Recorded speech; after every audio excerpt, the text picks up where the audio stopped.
We've seen how the markets move in cycles, but what are the factors that govern those movements? It's many things, but they can be grouped into two main categories.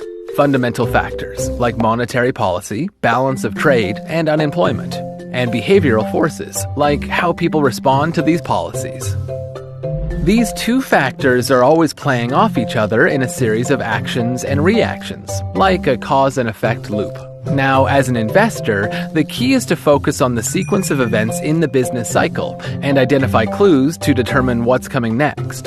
In general, the market goes through two phases: expansion, which is generally good, and contraction, which is generally bad.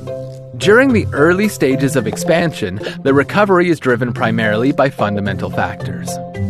As economies expand and trade and employment picks up, central banks usually tighten their policies to keep inflation down, which is good for stocks and bonds, but not so good for commodities.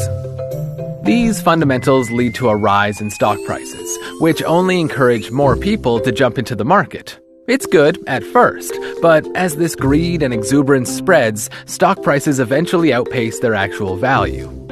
This leads to inflation, which is marked by an increase in commodity prices. To counteract these behavioral forces, central banks usually step in and increase interest rates, which help curb the money supply and decrease inflation.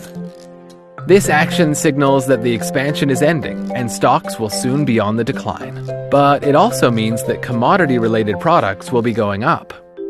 If you're aware of these signals, you'll know that this is a good time to switch from stocks to commodities. Then, during the recession that follows, behavioral forces will become stronger than ever.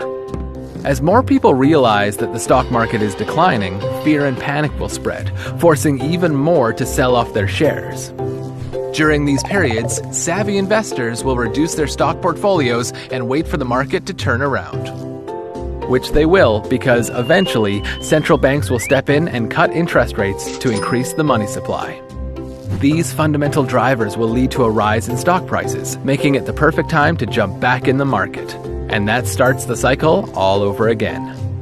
Now, as an investor, it's important to recognize these signals and never lose sight of the bigger picture. It's like Warren Buffett once said, "Be fearful when others are greedy, and greedy when others are fearful."